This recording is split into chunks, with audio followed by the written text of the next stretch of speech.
pensador contemporâneo chamado Walter Benjamin, que viveu na transição do século XIX para o século XX, de 1892 a 1940. E ele vai fazer uma análise da cultura moderna, da cultura contemporânea. E ele vai perceber o seguinte: primeiro, a arte. A arte, que é uma expressão cultural, ela se transformou em mercadoria.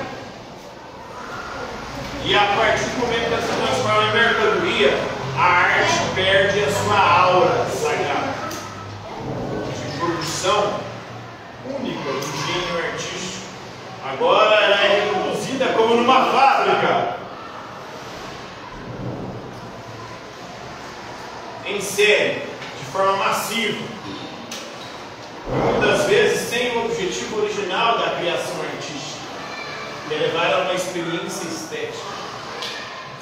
Essa arte agora é uma simples mercadoria que aliena, e muitas vezes, como a música, o cinema e outras formas de expressão artística, em vez de despertar essa experiência estética e a consciência das pessoas, ela aliena as pessoas, faz com que essas pessoas percam a própria consciência da realidade. Se ou mergulhem numa esfera de ilusão, de manipulação, de experimentação de sensações manipuladas.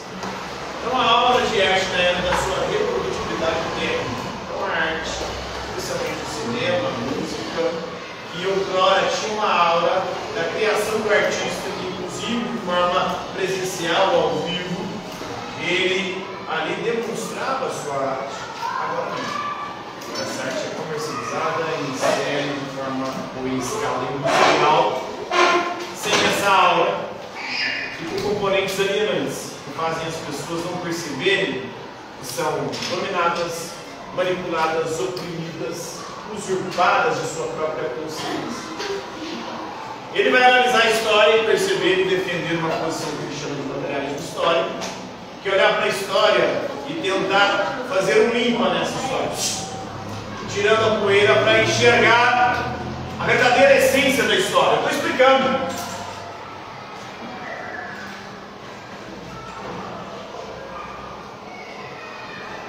E qual é a essência da história? A história é construída pelos pobres, pelos trabalhadores, pelos operários, e não pelos grandes líderes que vão para os livros, para as figuras que ficam famosas ao longo da história. Não são elas que constroem a história. Essas são só a nata. O leite que alimenta esse sistema dessa nata na superfície é composto de pessoas comuns, de trabalhadores, de operários que estão escondidos dos livros de história, que não aparecem. Então, por isso, é preciso fazer um livro para a gente poder enxergar, tirar essa nata que esconde a verdadeira realidade, que é o leite que compõe a história da humanidade. A história é composta de pessoas simples, pessoas comuns, trabalhadores, operários, como proletariado. Mas quem ganha fama, quem vai para os holofotes, é algumas figuras do Estado.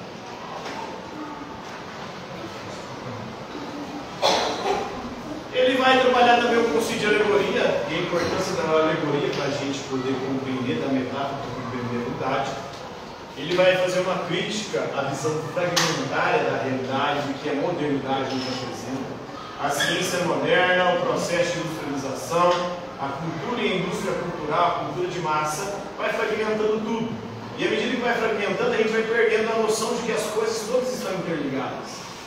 Ao fragmentar, a gente acha que tudo é isolado, que uma coisa não tem nada com a outra, quando na verdade tudo tem a ver com tudo. Tudo está interligado. Só que eles não querem que a gente perceba isso.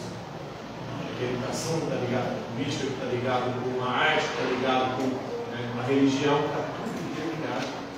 Mas não, aí a gente vê as coisas de forma fragmentada, de forma deslocada, como se uma coisa não tivesse nada a ver com a outra, como se fosse possível vivenciar várias esferas contraditórias sem perceber essa contradição entre uma coisa e outra. Então ele vai fazer uma análise dessa cultura de massa, que é a cultura produzida pela indústria cultural, que transforma a cultura em mercadoria, uma mercadoria massificada, produzida em escala industrial para gerar lucro para o capitalista, dos ricos, dos donos dos meios de comunicação, principalmente, que é onde é propaganda de massa, hoje as redes sociais e as bibliotecas, essa cultura de massa com massa vai manipulando a população. Hoje nós somos manipulados por algoritmos. No Facebook, no TikTok, no Instagram, no Twitter, no WhatsApp, no Telegram, no algoritmo, no Kawaii. Ele acreditava que havia um potencial revolucionário dos meios de comunicação. Na época dele, o rádio e a incipiente televisão, principalmente o cinema, poderia conscientizar a população de sua dominação, de sua opressão, de sua alienação, mas não era isso que estava acontecendo. Não é isso que aconteceu até hoje, mas ele acreditava que era possível realizar esse potencial revolucionário da arte dos meios de comunicação.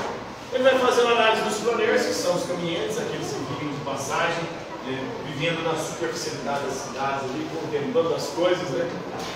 E isso para ele deveria produzir um choque de realidade, para fazer a gente nos atentar para a profundidade da realidade, para a gente não ficar no superficial, mas é isso que acontece muitas vezes, né? A experiência da modernidade é essa experiência de choque, o choque onde a gente fica, onde a gente não percebe a profundidade das coisas, o quão complexa é a realidade. A gente acha que é simples, fica só no raso, no superficial, em todas as nossas relações. A gente não consegue aprofundar em nada, com ninguém, com coisa alguma. Ficamos só no superficial. Então, ele nasceu em Berlim, tornou-se o famoso campo cultural da escola de Frankfurt. Ele fez seu doutorado em literatura na Universidade de Bern, na Suíça, em 1919. Ele voltou para a Alemanha, mas ele acabou tendo que fugir de lá, porque em 1933 teve a sanção do nazismo com Hitler. Ainda no exílio, fugido, foragido, escreveu artigos sobre arte e cultura para o Instituto para a Pesquisa Social de Frankfurt, a famosa Escola de Frankfurt. Em 1939 ele foi internado num campo na França, e depois da sua libertação no campo de concentração, ele quis fugir para a Espanha, atravessando os Pirineus. Mas aí foi recusado para ele entrar, porque ele sabia que ele ia morrer se ele continuasse a suicídio. Ele estava sendo perseguido pelos nazistas. Então, como foi negado a entrada para ele, se ele ficasse, eles iam pegá-lo, levá-lo para o campo de concentração e ele ia morrer de alguma outra maneira. Suicídio para poder não deixar com que os nazistas fizessem as coisas.